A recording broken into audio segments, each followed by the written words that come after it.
வணக்கம் நண்பர்களே. முயற்சியும் பயிற்சியும் இருந்தால் எதுலேயுமே நம்ம வெற்றி அடையலாம் அப்படிங்கிறதுக்கு இந்த சமையல் கலையும் ஒரு உதாரணம்.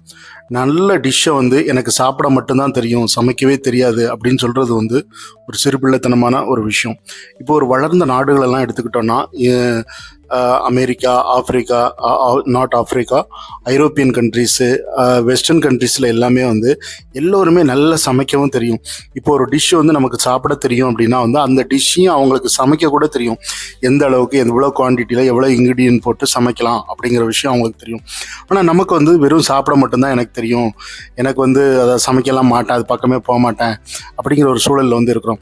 இன்றைக்கு 20ஆம் நூற்றாண்டில் எல்லா ஆண்களுமே கிட்டத்தட்ட குடும்பத்தை விட்டு வெவ்வேறு சூழல்களில், வெவ்வேறு காலநிலையில், வெவ்வேறு நாடுகள்லையும் வெவ்வேறு இடங்கள்லையும் வீட்டை விட்டு புறம் தள்ளி வாழக்கூடிய ஒரு சூழல் இருக்குது.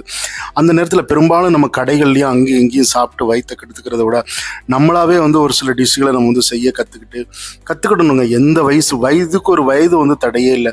நமக்கு ஒரு ஆர்வமும் முயற்சியும் பயிற்சியும் இருந்தால் போதும், கண்டிப்பாக அந்த டிஷ்ஷில் நம்ம வெற்றி பெறலாம்.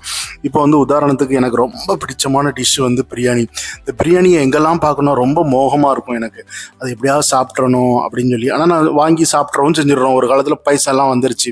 ஆனால் அதுக்கப்புறம் பார்த்தா வீட்டில் உள்ளவங்க எல்லாம் 7-8 பேர் எப்போவுமே பிரியாணிக்கு ஆசைப்படுறாங்க. ஸோ அந்த பிரியாணி நம்ம கடையில் போய் வாங்கும்போது அதனுடைய விலை கிட்டத்தட்ட 2000 ரூபா, 3000 ரூபாய், 4000 ரூபாய் கிட்ட போயிடுது. ஸோ அதே இது நம்ம வீட்டில் தரமாக அழகாக செய்யலாமே அப்படின்னு சொல்லி நான் டெய்லி வீடியோலாம் பார்த்துட்டு அதை டெய்லி போட்டு போட்டு போட்டு பார்த்துட்டு எல்லாமே ஒவ்வொரு முதல் வாட்டி பண்ணும்போது வெங்காயத்தை கரைச்சிருவேன், இல்லைனா நெய் கம்மியாக போட்டுருவேன், இல்லைனா தண்ணி அதிகமாக வச்சு குழச்சி விட்ருவேன், இல்லைனா அரிசியாக இருக்கும். ஸோ இந்த மாதிரி நிறைய பக்குவ குறைவாக வந்துக்கிட்டே இருந்தது. நான் டெய்லி பண்ணி சில மிஸ்டேக் எல்லாம் பண்ணி ஒரு நாள் நான் சக்ஸஸ் பண்ணிட்டேங்க. அந்த பிரியாணி அருமையாக வந்துருச்சு, சூப்பராக வந்துருச்சு.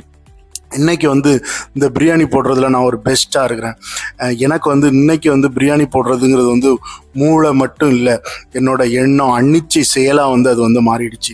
எவ்வளோ இன்க்ரீடியன்ட் போடணும், எவ்வளோ கரெக்டாக போடணும், எந்த நேரத்தில் வெங்காயத்தை போடணும், எந்த நேரத்தில் மசாலாக்கள்லாம் போடணும் அப்படிங்கிற அது என்ன அறியாமலே அது நடந்துக்கிட்டே இருக்குது.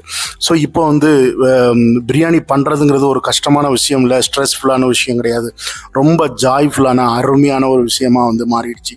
ஸோ இதுதாங்க பயிற்சி பண்ணணும். முயற்சி பண்ணால் பயிற்சியும் வந்துடும். சிறு முயற்சி எடுத்தோம்னா, சின்ன பயிற்சியும் அதோட கூட சேர்ந்துருச்சுன்னா வெற்றிங்கிற அந்த ஏணியை நம்மளால் எல்லாரையும் ஈஸியாக தொட முடியும். ஸோ முயற்சி ப்ளஸ் பயிற்சி இந்த ரெண்டும் ஒரு கன்சிஸ்டன்சியாக இருந்துக்கிட்டு இருந்ததுன்னா கண்டிப்பாக வெற்றிங்கிறது வரும். சமையல் கலை ஒரு பெரிய கலையே பெரிய கலை தான் இருந்தாலும் அதை நம்ம அறிந்து கொள்ளக்கூடிய ஒரு கலையாக தான் இருக்குது. ஓகே நண்பர்களை.